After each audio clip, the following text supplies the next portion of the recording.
This was nothing short of a setup to smear the British monarchy one more time.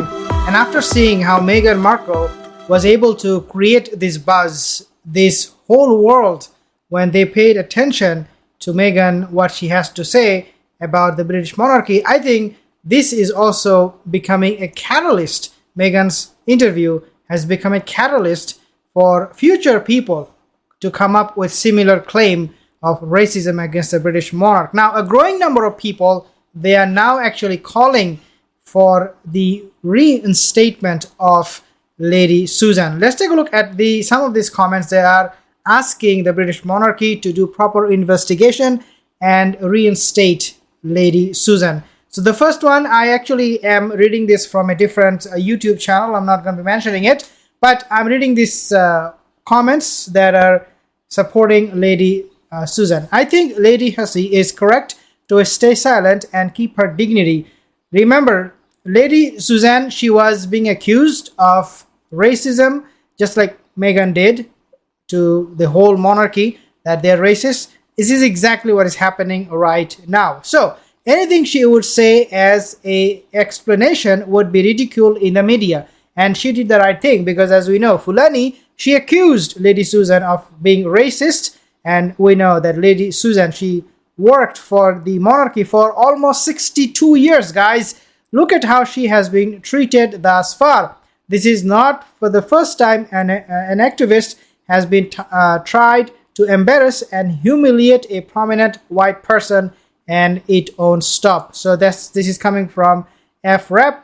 I have Ella Garcia, another comment, Ronica, and then I have another comment, Indy. I'm going to be reading this one. Lady Susan doesn't need to save her reputation. Absolutely, because Lady Susan, she is well known. She's very, very loyal to the monarchy. She hasn't lost it. Anything with half a brain knows this was a deliberate setup. I stand with Lady Susan. Basically, people are asking to reinstate her. I think the intent was to entrap the Queen consort, but Lady Susan caught the flag. She asked the standard questions that have been asked thousands of times to people from all over the world. I want to tell you this. I am also someone who lived overseas for a very, very long time, and I can speak from my own experience, which is that when we work in a different country, we work in a company, depending on what kind of people we're dealing with, we get these questions a lot of the time. Where you are really from, where your parents are from, because obviously I have an accent, and I would never feel that this is a racist question, because the conversation, especially in a setup where you are very curious and it is also very relevant to ask, I have no problem answering that question. Lady Susan, when she was asking Fulani this question, where are you from, even though she was raised, according to the media, they said even though she was raised in London, in the UK, but nevertheless, Lady Susan still asked her many, many times where you're from. These kind of questions I get all the time. And I don't mind. I don't even, the last thing would come is that this guy or this, girl or this lady, this woman is a racist. No, this is not how I feel. In fact, even in my own community in overseas where I lived, and I'm going back there because I love that country, Canada. We, within our own community will ask, where are you from? We know that he's not from my country. Is it racist? He's from Africa. I'm asking him, where are you from in Africa? I ask this question to my friend all the time. And we laugh about it, and we share our history, and we share interesting things. Do we ever say, oh, because you are from Asia, because I'm from Asia, you are asking me a racist question because I'm from Africa? No, we get along. It is normal question. It's part of the conversation, man. Lady Susan, some reports, it said that the reason Lady Susan, she asked this question again and again to Fulani is because the hall room where she was conversing with Fulani, the room was very, very noisy. So she could not hear because she has hearing issues. She was not quite clear what Fulani was saying. And so she was asking again and again, oh, where are you from? Exactly like where your parents are from, Africa.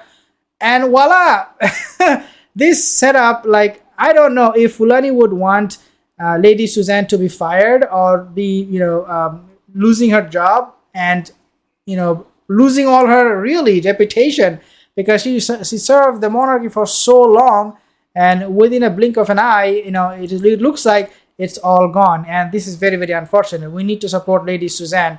And not just Lady Susan. I'm not vouching for only one person. It could be somebody from Africa.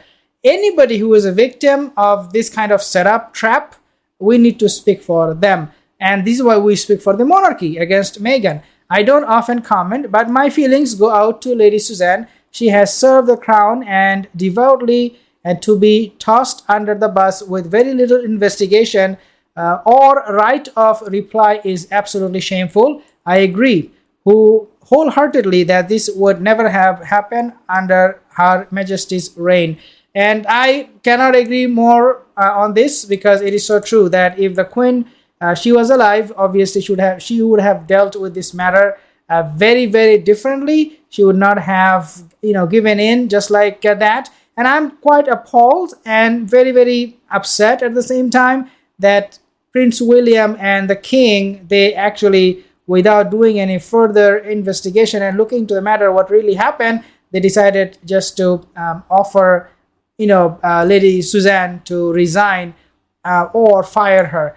This is very, very unfortunate. I wasn't expecting this from Prince William or King Charles. But, this thing happened, and they, at the same time, you have to also understand where they're coming from. Prince William and King Charles. King Charles just assumed the throne. He is new to the monarchy as a head of the monarchy, and also Prince William. They just went through this nightmare of Meghan, and if they had not issued an apology, Meghan would have come out with another interview like Oprah Winfrey and told the whole world that, hey, look, see, I told you guys they are racist. Look what they did to Lady Fulani. And I think that also played a very big role in having William and King Charles acting the way they did. This is simply heartbreaking. Again, another call for reinstating Lady Susan. So happy to hear that Queen Camilla is standing by Lady Hussey, who believe it was a setup. And this is very, very interesting. This comment, mumble jumble, very, very interesting. She said, as a biracial woman, accustomed to being asked where I come from, especially when I wear cultural dress, IMO, this was a deliberate race-baiting incident. King Charles and Prince William need more savvy PR team if their reaction is a reflection of their advice. The world move on without the family and the monarchy if King Charles and William do not assert themselves with the same strategic thinking. And this is so true. As I said, I was very, very surprised to see that William and Prince Charles, they had a knee-jerk reaction without investigating the whole thing. They just gave in and they said, this is something we need to shun, we need to distance ourselves, and voila, what do you see the next thing? They are taking action against Lady Susan and terminating her position. This is very, very unfortunate. But again, if we support Lady Susan and people like her, then I think we can contribute to the betterment of the society and at least reduce one incident of this kind of trap, of this kind of racism trap happening one more time. Guys, new here, consider to subscribe. I'll see you in the next video.